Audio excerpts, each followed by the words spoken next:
So let's go to the first topic.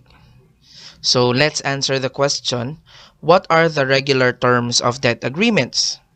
So ordinarily, debt agreements include two things, which are the terms on payments of the principal, and the second one, the terms of payments of interest.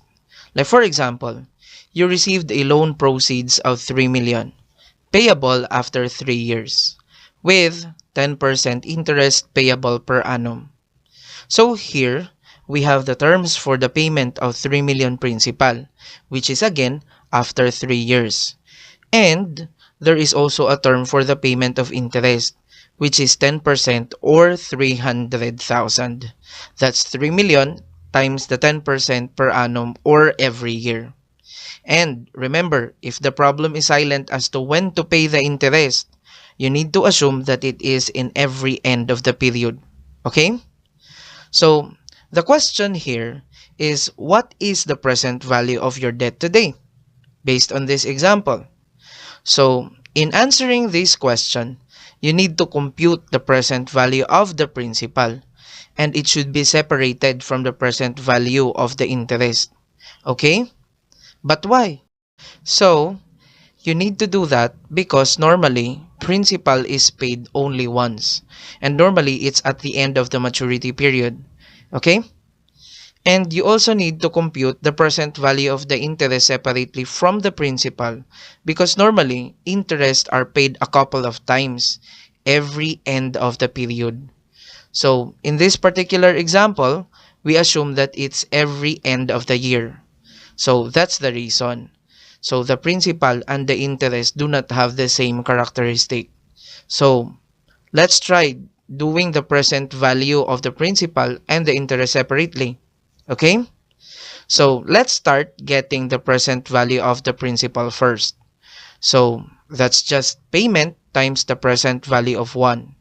So, substituting, the principal to be paid is 3 million times the present value of 1, which is just 1 plus I raised to the power of negative n. And if we substitute the given information from the problem, this will become 1.10 raised to the power of negative 3. And if you calculate this, then you will get a factor of 0.751315. So that is rounded off already. So 3 million times this one, and you will get 2,253,945, which is the present value of the principal already. So now, let's move on to the computation of the present value of the interest payments. So we have interest payments times present value of 1 ordinary annuity factor. So we have again 300,000. That's 3 million times 10% interest times 1 minus 1 plus I raised to the power of negative n divided by the interest. Okay? I hope you still remember this formula from the past episodes. So, substituting the given in this example, we will have 1 minus 1.10 raised to the power of negative 3 divided by 0.10. And if you calculate this, then you will get 2.48685. So, 300,000 times 2.48685 equals 746,055. So, that's already the present value of the interest payments. Okay? So, here's the interesting part. If you add the present value of the principal and the present value of the interest, it will result to the value of the principal to be paid. Such is always the case if the effective rate is equal to this nominal or agreed rate.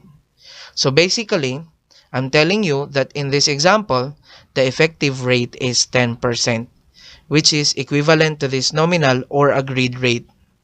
So, what is this effective rate? We will discuss that in the next slide. So for now, let's summarize what we have discussed so far. So again, a regular debt agreement includes terms of payment of both the principal and the interest. Second, in computing the present value of the principal and the present value of the interest must be separated Because normally, principal payments are done only once and normally done at the end of the maturity period, while interest payments are ordinarily made every end of the period. And lastly, the present value of the principal plus the present value of the interest equals the principal amount normally, unless the effective rate is different from the nominal or the agreed interest rate. Okay? So now, let's go to the next topic after this.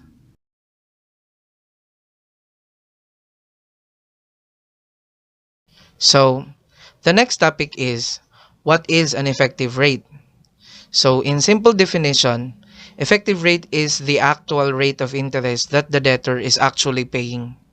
So, to make this more clear, let's have an example. So, you have a loan application of 3 million and it was approved today as if. So, it is payable after 3 years with 10% interest payable per annum.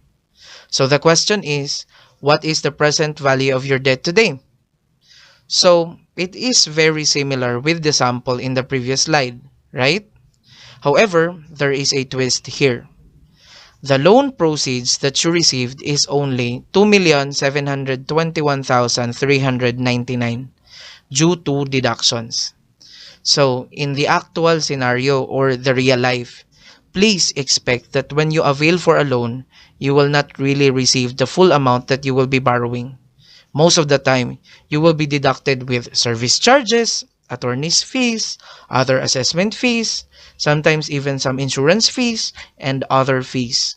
But those fees deducted, if you get the logic behind it, they are just ways for the financial institutions to earn something aside from the interest income that you will be paying per period.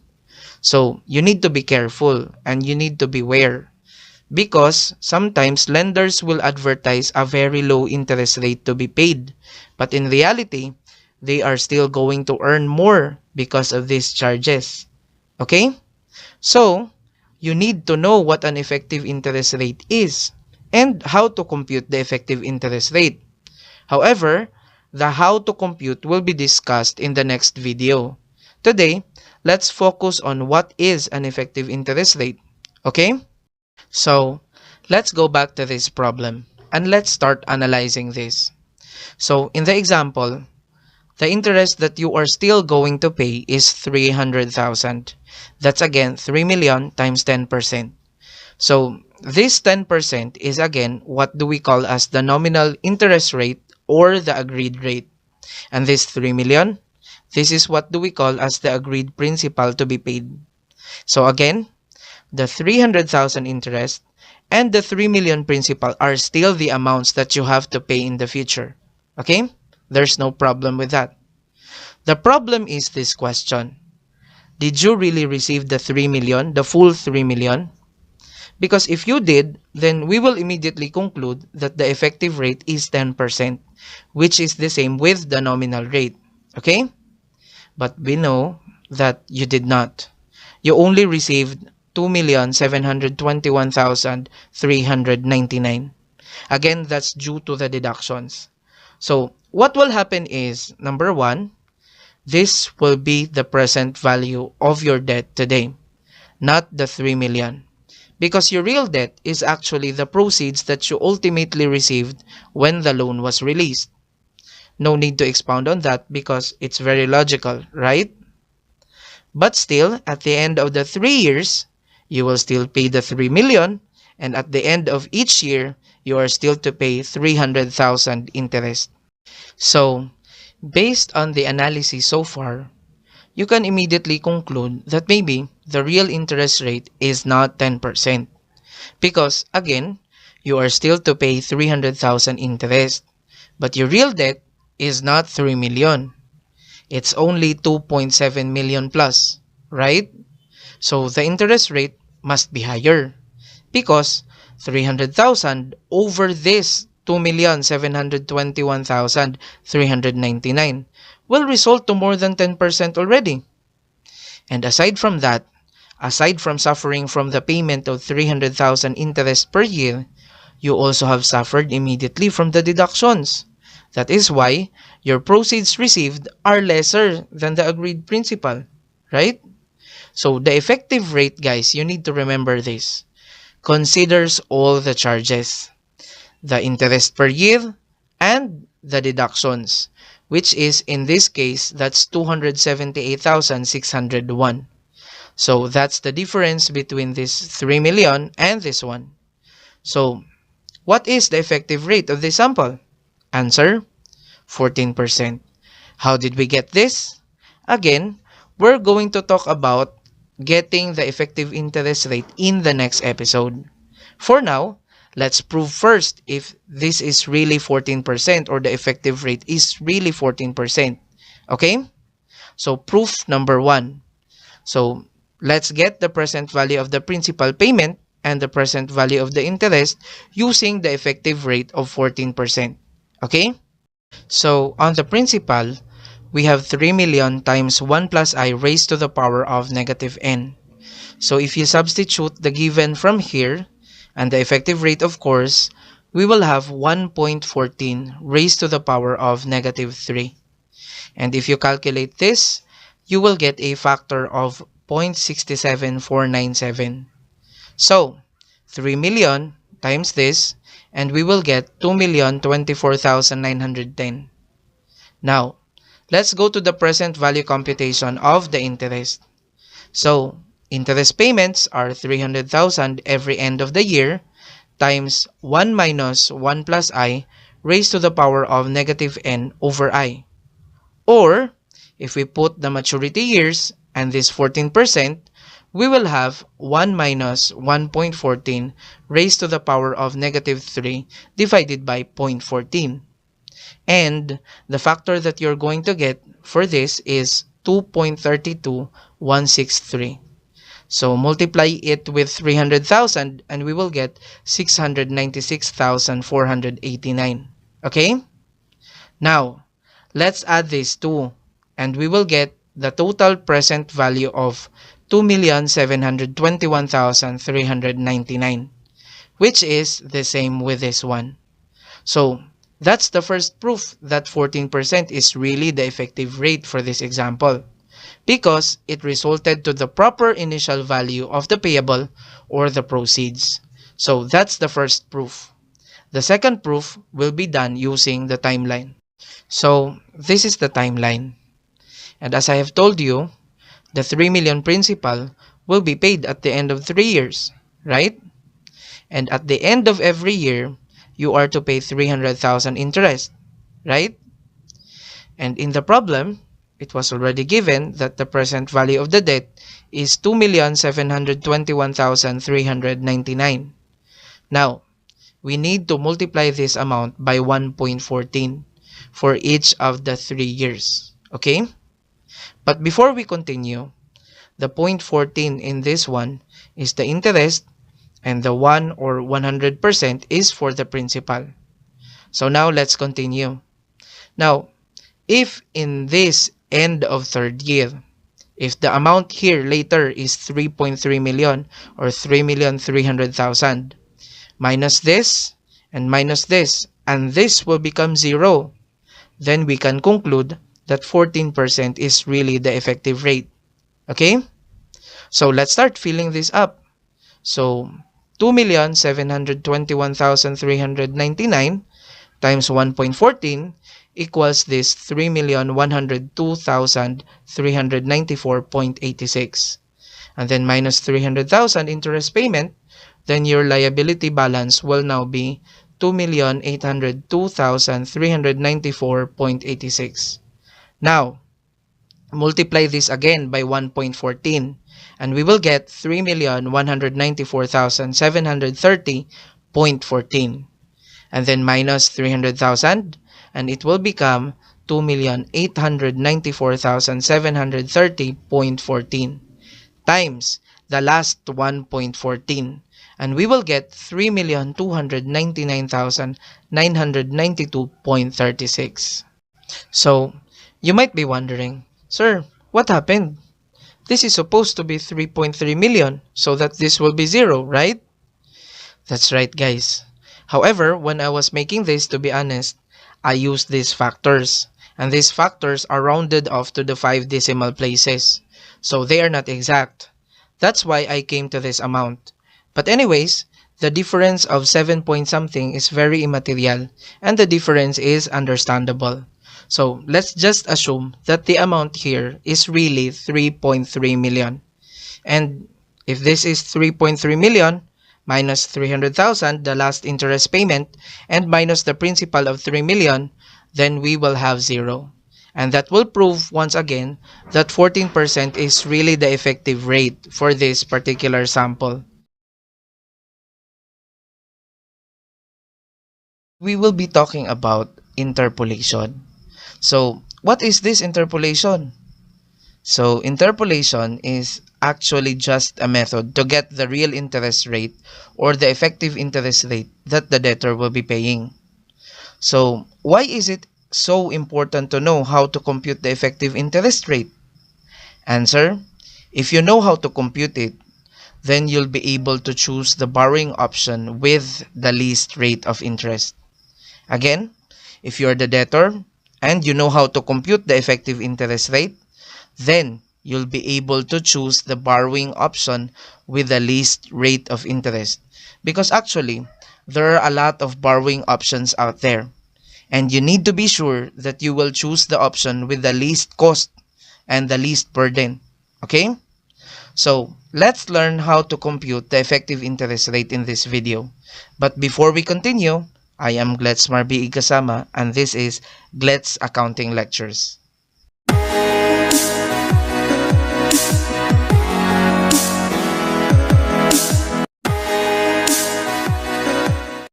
So, in order to appreciate the importance of getting the effective interest rate, let's have an example.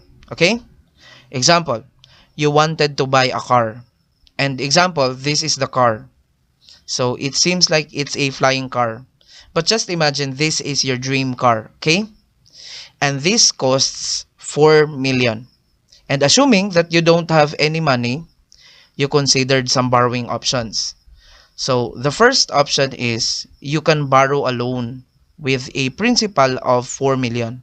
Although, you have to pay, aside from the 4 million principal, you have to pay 10% interest per year for 4 years, which is the maturity term.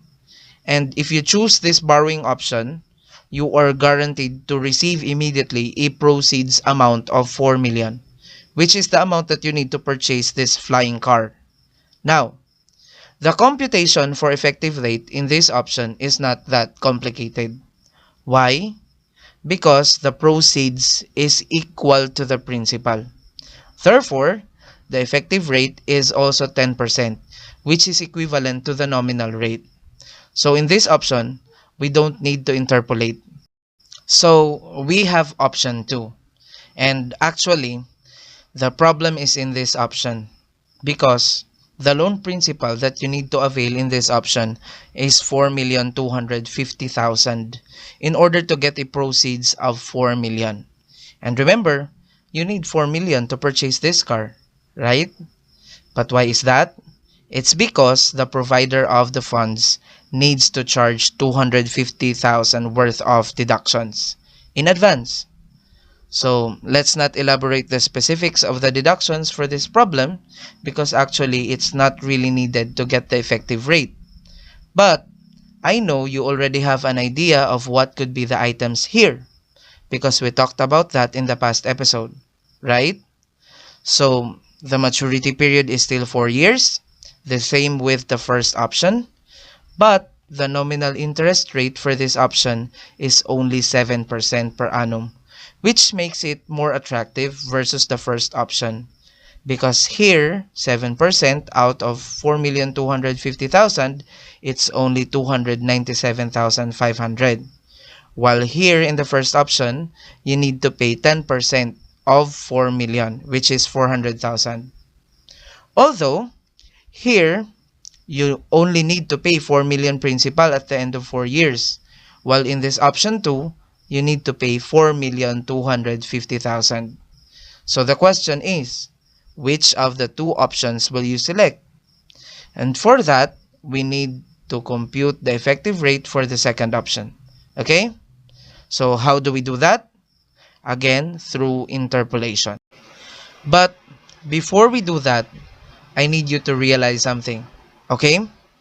So based on the previous episode, we made two sample situations, right? So we made example number 1 with the following summarized details. So there is a debtor who applied for a loan. The principal is 3 million and the nominal rate is 10%. The maturity period is 3 years. You remember that, right? So in addition to that sample number 1, the proceeds received by the debtor is also 3 million, which is equivalent to the amount of the principal. And I told you that the effective rate is 10% in that sample, which is equal to the nominal rate, because I emphasized it's always the case if the proceeds is equivalent to the principal, right? And we also have proven that if we use 10% as the rate in getting the present value of the principal and in getting the present value of the interest, the sum of the present values of the principal plus the present value of the interest will actually result to the principal. I hope you still remember. Now, in example number 2, everything was the same, except that the proceeds received by the debtor is lesser than the principal, which is, to be exact, 2,721,399 only. That is why the effective interest rate is higher than the nominal rate, because again, the debtor suffers paying an interest of 10%, which is based on 3 million principal and not based on what was actually received by the debtor, which is again only 2.7 million plus. So the debtor, aside from that, also suffered from the advanced deductions. So what I want you to realize is that if the debtor receives proceeds which is equal to the principal that he or she has to pay in the future, just like in this example number 1, then the effective rate is equivalent to the nominal rate. But if the proceeds received by the debtor is lower than the principal to be paid, just like in this example number 2, then it's clear that the debtor is paying higher interest rate than the nominal or the agreed interest rate. You need to remember that, okay? And lastly, this is very seldom if the proceeds that's given to the debtor is higher than that of the principal to be paid. It means that the debtor is paying lesser interest rate than the nominal interest rate. Again, this is seldom. It's nearly impossible that the financial institutions release more money as proceeds to the debtor than the agreed principal to be paid. But if we talk about bonds payable, this is actually possible. So again, if the proceeds is equal to the principal, then the effective rate is equivalent to the nominal rate. And if the proceeds are lesser than the principal, then the effective rate is higher than that of the nominal rate. And lastly, if it happens that the proceeds are higher than that of the principal, then the effective rate should be lower than the nominal rate. Or, in other words, the interest rate and the proceeds have an inverse relationship. So meaning, the higher the proceeds, the lower the effective interest rate. And the lower the proceeds, like in this example number 2, the higher the effective interest rate.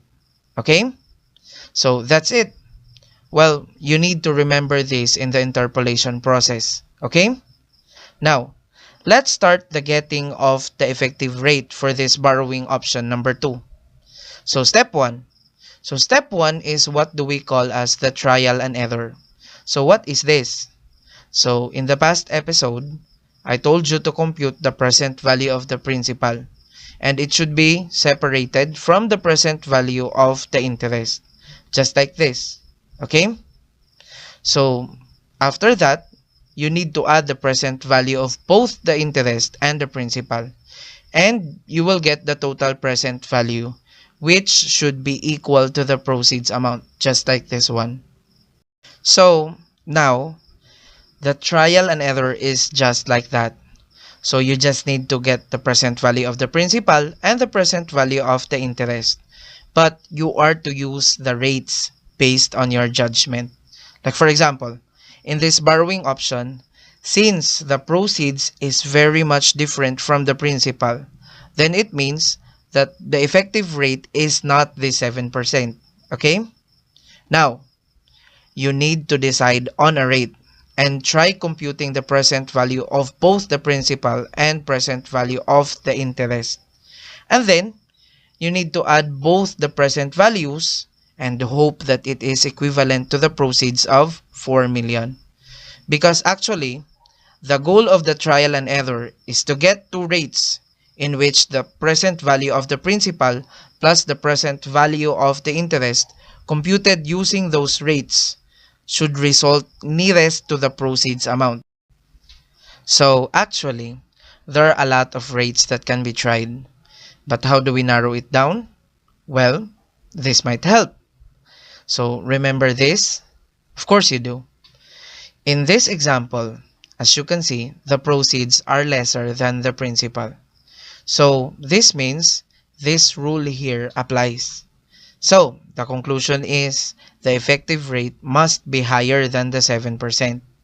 So we have narrowed it down to above 7%. So you don't need to try percentages that are below 7%. Now, let's try using 10%. And let's get the present value of the principal and the interest based on that rate. Okay? Now, let's compute the present value of the principal and the interest using 10%. Okay?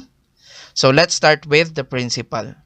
So the principal times 1 plus I raised to the power of negative n. That's present value of 1, right? So I know you remember that. So substituting, we have 4,250,000 as the principal times 1.10 raised to the power of negative 4. So the factor for this one is 0.683013455365 and so on. Now, multiply 4,250,000 with this factor and you will get 2,902,807. So now, let's go to the interest.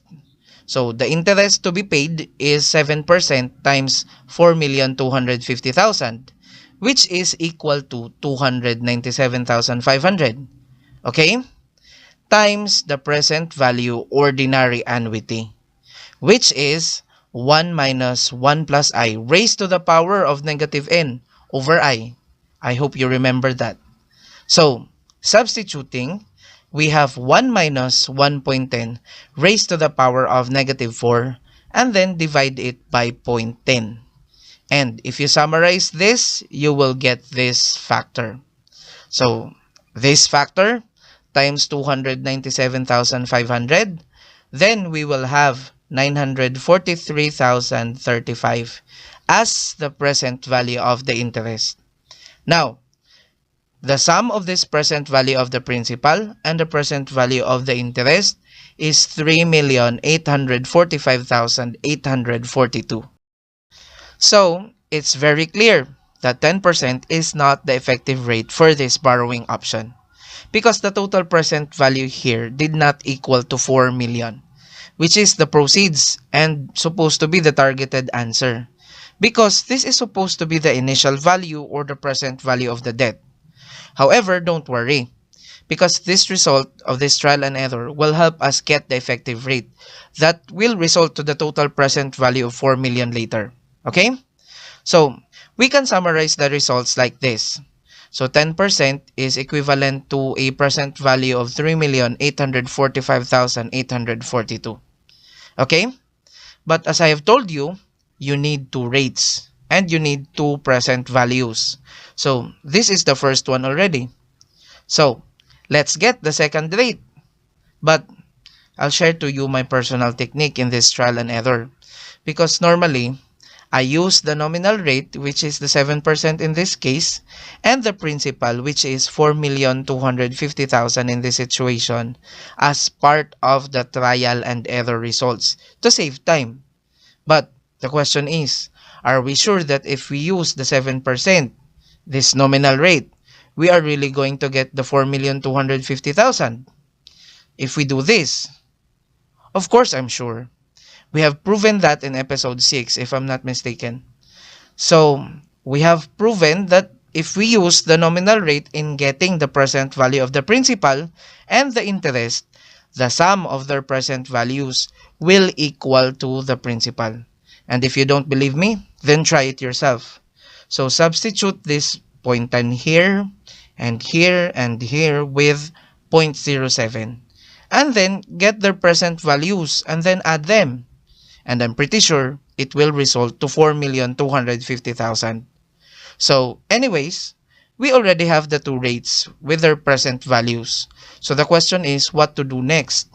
So next, we will have to put X here in the third line, which stands for the unknown effective interest rate, which if we get this and if we use this in this process, we are to expect to get 4 million. Or in other words, the third line means we are finding the X rate that will give us the present value of 4 million. So, the next step for interpolation will be discussed in a little while. So again, we have this already after the trial and error. So next, let's put some brackets and then let's deduct this 10% from the 7%. So this brackets actually means 7% minus 10%, then we're going to get negative 3%. And then 7% minus this unknown rate, and since we cannot get the answer, let's call this temporarily as D. But you need to remember, D is 7% minus X, okay? It's needed in the next steps, okay? So let's put D here and also here. And if you noticed, you have made a fraction. So the difference of these numbers enclosed in this small bracket became the numerator, while the difference of these two, described by this bigger bracket, became the denominator. Okay? And you know what? You just need to do the same in this side. So 4,250,000 minus 3,845,842 is 404,158, which will be the numerator for this side. Now, for the denominator, we have 4,250,000 minus 4 million, which is 250,000. Okay? So after that, we need to cross multiply.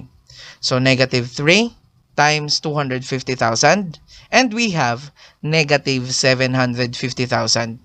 So remember, you need to be careful with the positive and the negative signs, okay? And 404,158 times D, and then we will have 404,158D, okay? Actually, we're doing this because we need to get the D to get the X later, which is the effective rate that we are looking for. So let's continue.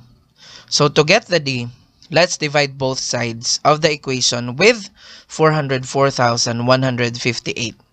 So this will be cancelled, and this will be 750,000 negative divided by 404,158. And if you simplify this, you will get D is equivalent to negative 1.85570989956. But remember, D is also 7% minus X, right? So let's make this equivalence of D into an equation. So on the left side, we have this negative 1.85570989956, and on the right side, we have 7 minus X. So now we need to get X, and to do that, we need to deduct this 7 from both sides. So the result here is negative X, while on this side, we have negative 8.85570989956. Now, to eliminate the negative symbol, we need to divide both sides of the equation with negative 1. And we will get X is equivalent to 8.85577098956%. Or, If we round it off, that's 8.8557%, which is already the effective rate. Now, those are the steps for the interpolation.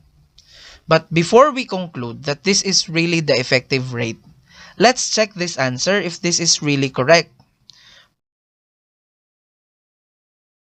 How do we check if our computed rate is correct?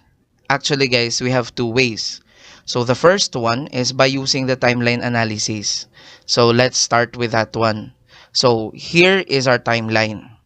So, as per details of the second borrowing option, you need to pay 297,500 interest, right?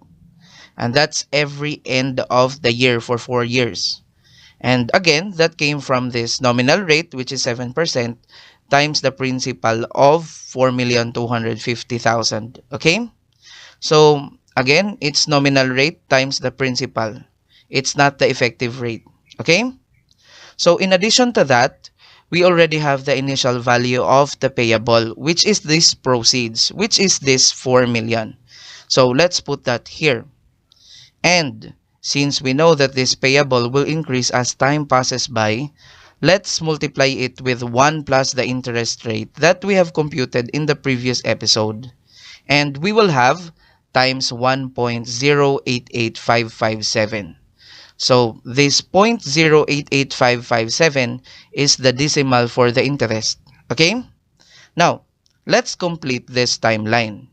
And if here at the end of the 4th year, this will become 0 here, then we can conclude that the effective rate that we have computed is correct. Okay?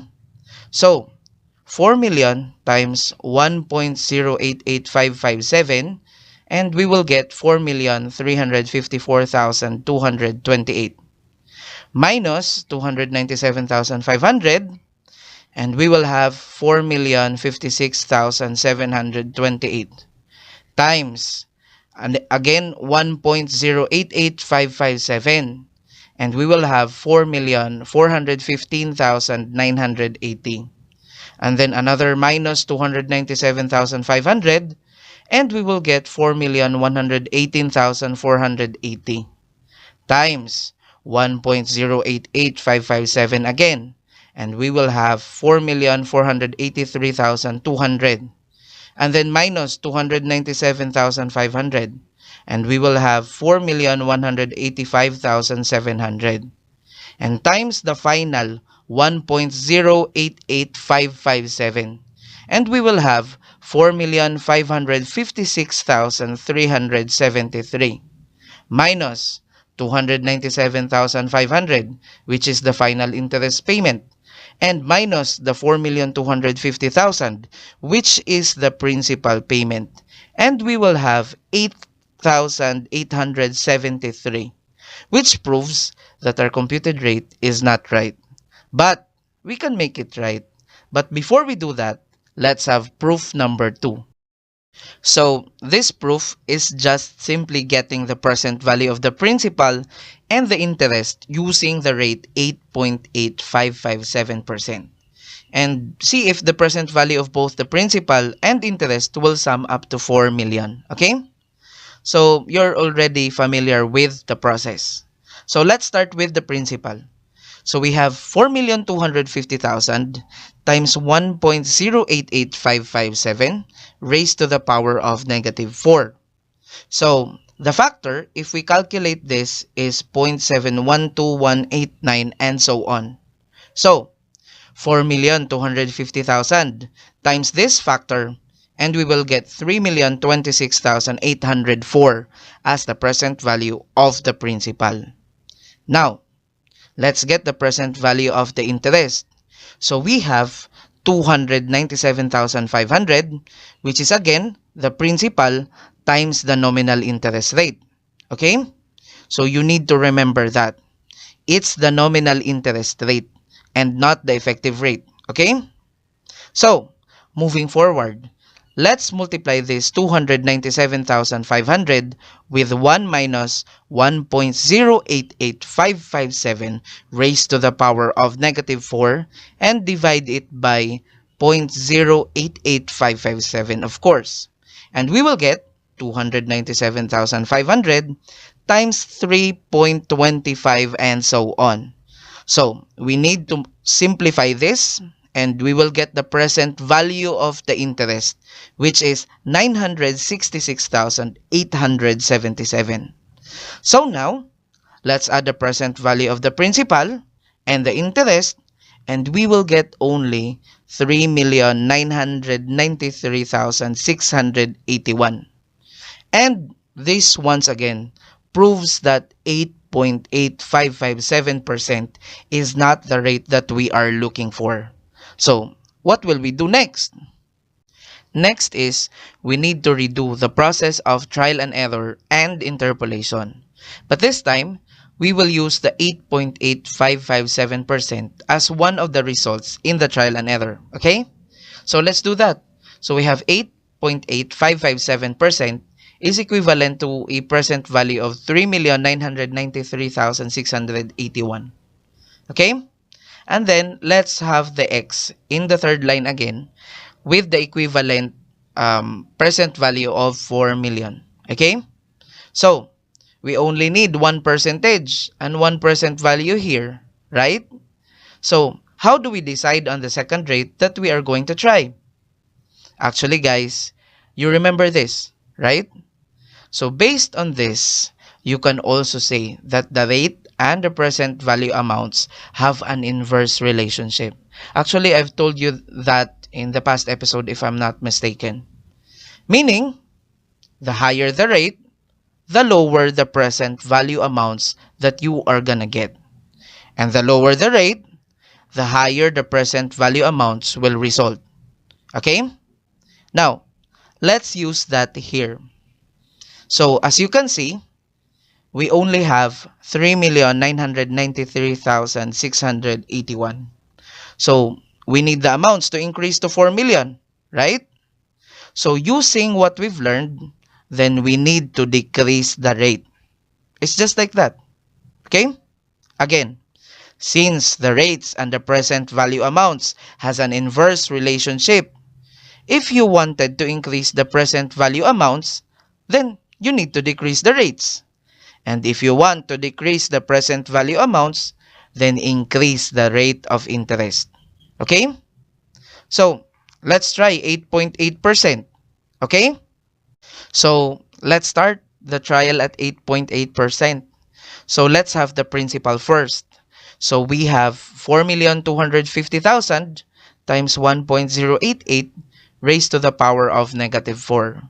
So, that will be equal to 4,250,000 times this factor, which will be equal to 3,033,006 if we simplify. And then, let's go to the present value of the interest. We have 297,500 times 1 minus 1.088 raised to the power of negative 4 and divide it by 0.088. And we will have this. And then, if we multiply 297,500 to this factor, we will get 968,063. Now, if we add both the present value of the principal and the interest, we are going to get 4,001,069. And now, we can already put it right here. And you'll realize that the trial error phase is finished. And guess what, guys? This is the perfect result for the trial and error. Because, number 1, the two rates that you tried resulted to present values which are very near to the present value that we are looking for, which is 4 million in this case. And that's the most important thing. Okay? And number 2, as you can see, one of the present values here is below 4 million. And the other one is above 4 million, which makes the 4 million the middle amount. So, if you have those two characteristics in the results of your trial and error, then I'm sure that you are already going to get the effective rate that you are looking for when you finished interpolating. So, let me repeat again. The goal of the trial and error is to get two rates that will result to present values nearest to the targeted present value of the problem. And preferably, one of the present values is higher than that of the targeted present value, and one of those present values is lower than the targeted present value. Okay? So, I will interpolate this in the next episode to keep this video short. But I am encouraging you to interpolate this on your own, to practice what you have learned. So, let's interpolate. So first, let's put the brackets. So let's start with this 8.8557 minus 8.8, okay? And we will have a difference of 0.0557. And then, the bigger brackets, we have 8.8557 minus x. And since we cannot get the answer yet, let's name it D. And let's put D here also, okay? Now, let's go to this side. So let's have first the 3,993,681 minus 4,001,069. And we will have a difference of negative 7,388. Okay? And then, the bigger bracket, we have 3,993,681 again, minus the 4 million, and we will have a difference of negative 6,319. So again, you need to be careful with the positive and the negative symbols, okay? And since we already got the two fractions, the next thing that we should do is to cross multiply to get the D. So we have negative 6,319 times the 0.0557, and we will get negative 351.9683. And then of course, negative 7,388 times D equals negative 7,388D, of course. Now, to get the D, let's divide the whole equation by negative 7,388. Okay? So this here will be cancelled. So only D remains. Okay? But here, the negative 351.9683 will be divided by negative 7,388. And we will get D is equals positive 0.0476405,387. Okay? But remember, D is also 8.8557 minus X, right? So, let's make the equivalence of D into an equation. So, let's put this 0.0476405,387 here in the left side, and put the 8.8557 minus x here in the right side. Okay? Now, to get the x, we need to deduct from both sides of the equation the 8.8557. And of course, this will be cancelled out and negative x will be left. While this one right here will become negative 8.8080594613. Okay? So to cancel the negative signs, we divide the whole equation with negative 1. And we will get x, or the effective rate of 8.8080594613%. Or if rounded off, we are going to get 8.8081%. Now, that's already the effective rate and that's already the interpolation. However, let's check if this is really the effective rate that we are looking for. And that will be in a little while.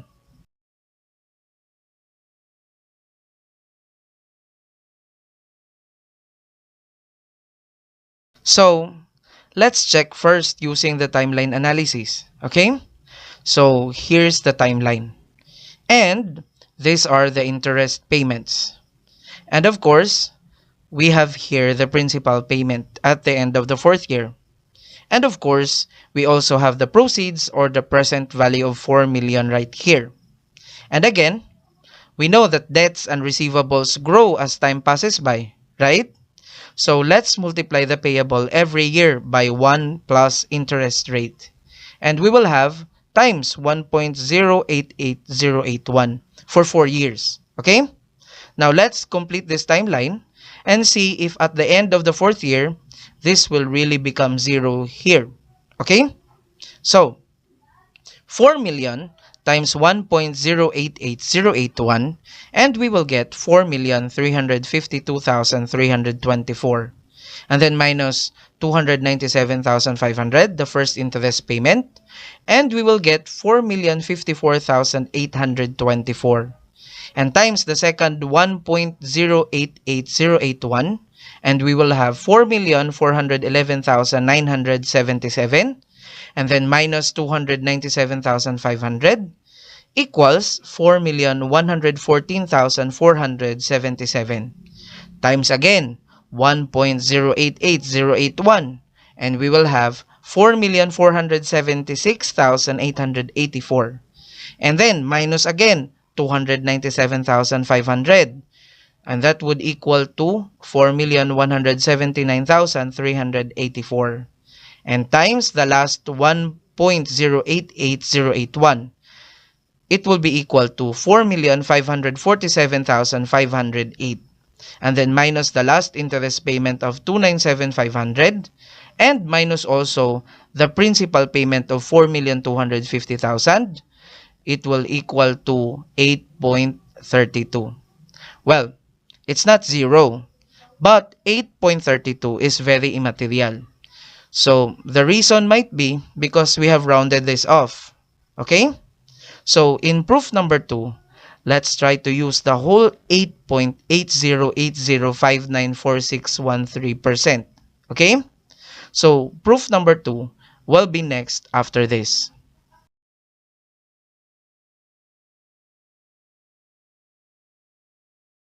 So again, the proof number 2 is just the getting of the present value of the principal and the present value of the interest using our computed effective rate here. And after that, we just need to get their sum and see if it's really 4 million. Okay? So let's start with the PV of the principal. So 4,250,000 times 1 plus I, which is this one, raised to the power of negative 4. Now, the resulting factor for this one is 0.71343,718,3072. And this times 4,250,000 equals 3,032,108. So that's the present value of the principal. Now, let's go to the interest. So we have 297,500 times 1 minus 1.088080594613 raised to the power of negative 4, of course, and divided by the interest rate in decimal form. And we will have 297,500 times 3.25341601,277. And simplifying further, and we will have 967,891, which is the PV of the interest. So, PV of principal plus PV of interest, and we will have 3,999,999. So, it is short by 1, but it doesn't matter because it's very immaterial. So, with this, since our sample problem, you have two borrowing options, and the borrowing option number 1 has an effective rate of 10%, so we are going to choose this borrowing option number 2 because the interest rate that you're going to pay is only 8.8080594613%. Okay?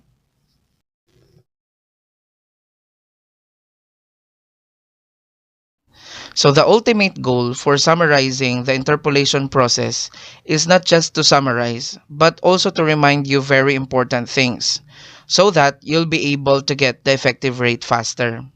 And actually, if you will not follow the process that I will tell you later, then you'll be wasting your time, especially in the trial and error phase. Because let's face it, there are a lot of rates that can be tried, and there are a lot of rates that can be the effective interest rate. But if you follow, then you can get any effective rate by performing at most 2 trial and errors and 2 interpolations only. Again, it's only at most 2 trial and errors and 2 interpolations only. And in order for me to be effective in discussing, so let's have this. So this is the problem that we have been solving for in the past episodes, and you are already familiar with it, right? So let's start with the reminder number 1, which is you need to know when to interpolate. So when to interpolate? Answer: if there is a problem where someone incurred a debt, but there is no interest rate given. Like for example, you were given a loan proceeds of 5 million and you are going to pay that with 6 million after 5 years. So it's very clear that there is an interest charge because you were only given 5 million but you are to pay 6 million. So the future payment is greater by 1 million. But how much is that interest if it will be expressed in annual percentage? So to answer that, you will need to interpolate. And you need to find the rate that will turn the future payment of 6 million to 5 million, which should be the present value now. Okay? And even if there is a rate given, if the proceeds received is different from the principal, then you need to interpolate. Like in this problem, there is a nominal rate of 7%, but since the proceeds is only 4 million and the principal is 4,250,000, we did the interpolation process in the past episodes, right? But if the proceeds is equal to the principal, no need to interpolate. The nominal rate is automatically the effective rate. So again, reminder number 1, you need to know when to interpolate. So reminder number 2 is up next after this.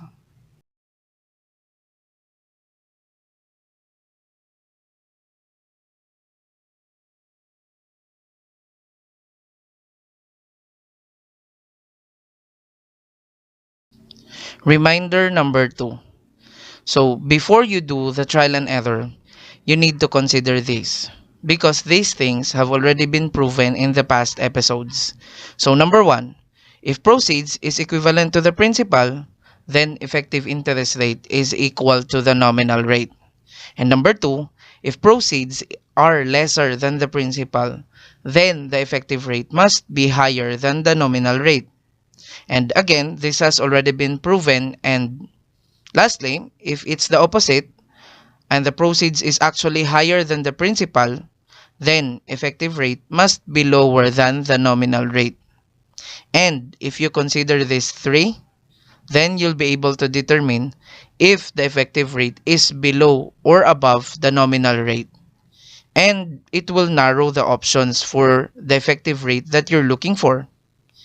And if you can still remember, we tried a rate higher than 7% in this problem because the proceeds here is lower than the principal.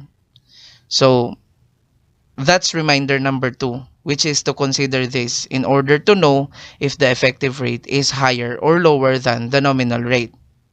Now let's go to reminder number 3. So this is already during the trial and error.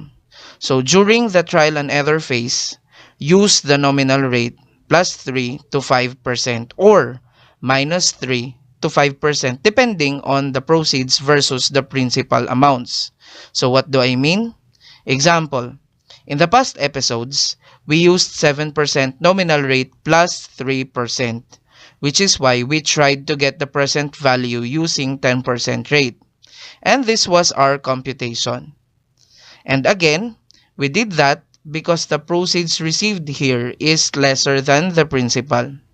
Well, if it's reversed, so in this example, if the proceeds here is greater than the principal, then I should have tried nominal rate of 7% minus 3% or the 4%.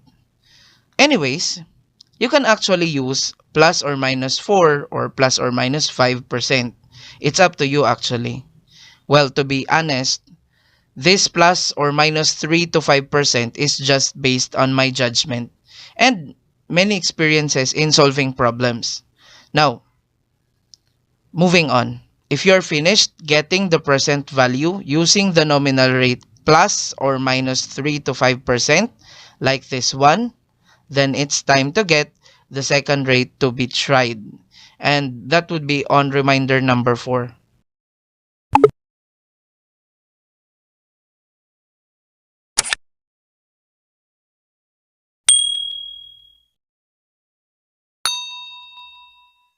Now let's have reminder 4. So reminder 4 goes like this. So use the nominal rate and the principal as one of the trial rates and the present value in the trial and error phase. And this is done in order to save time. Because again, it has already been proven that if you use the nominal rate in getting the present value of the principal plus the present value of the interest, you will actually get the principal amount as the present value. So if you do that, then the two rates that you tried and their present values should be arranged like this, with x on the third line as the effective rate, and that is equal to the desired present value, which is in this problem is 4 million. So moving on, we have reminder number 5, which is the interpolation process already. So to remind you of the interpolation process, as I have told you, it starts with putting the brackets. And next is getting the differences of the numbers enclosed in the brackets. And then you can make two fractions already. So, the difference of these first two numbers in both sides becomes the numerator, and the difference of this first and the third numbers in both sides also will become the denominator. However, the difference of this here, the first and the third, will be temporarily called D because it cannot be found out, right? And if you have the fractions already, the next thing that you should do is to cross multiply. And the results will be used in finding the D later. And if the D is already found, like this here, you need to equate it with the original equation for D, which is this first interest rate minus x. And if you simplify the equation, finally, you will get the supposed to be x or the supposed to be effective rate. But I'll be honest, this might not result to the effective rate that we are looking for. Because normally, in the first trial and error, the present values derived from the two trial rates is normally far from the desired present value. Like these two here, they are somewhat far from 4 million. So, expect that the effective rate that you have calculated is not that accurate. That is why we need to proceed to reminder number 6, but that would be after this.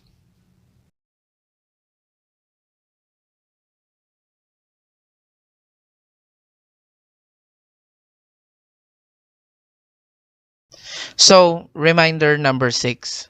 So, after getting the supposed to be effective rate from the first interpolation, you need to get the present value of the principal and interest using the effective rate calculated, just like what we did with this. So this is our calculation in the past episodes. And after that, we have reminder number 7. So reminder number 7, if the PV is a little bit far from the desired present value, then we need to repeat the trial and error. And we need to use the effective rate computed and its present value as one of the trial rates. And in the past episodes, we did that. And the results of this one were used here in the first line. So how about the second line here? How did we fill this up? So that's on reminder number 8. When deciding for the second trial rate, remember that rates and PV amounts have an inverse relationship. So you either increase or decrease the first trial rate. So what we did in the past episode is reduce the rate because we wanted to increase the PV amounts from this 3,993,681 to 4 million. Okay? So guys, always remember that rates and present values have an inverse relationship. Meaning, if you wanted to increase the PV amount, then you need to lower the rates. And if you wanted to decrease the PV amounts, then you need to try higher rates. So that's reminder number 8. Now, let's go to the last reminder, reminder number 9. So if there are already two rates with their present values, and those present values are very near to the desired present value, just like these two here, they are very close to 4 million, then interpolate again for the last time. So that's it for interpolation. So again, if you follow those reminders and steps, you can get the effective interest rate in just 2 interpolations. So again, this is the last episode for interpolation in the present value series. And actually guys, I have another method of interpolation. So it's different, and it was discussed in my past videos on time value of money. So if you want to see that, go to my channel and go to my playlist and select the time value of money playlist or the mathematics of investment playlist. So in the next episode, we will get the effective interest rate for debts or receivables with 1 year maturity term only. So that's it for this video. And if you learned, please click like, subscribe, and hit the notification bell and select all to be updated on my next videos. Thank you for watching and see you on the next one.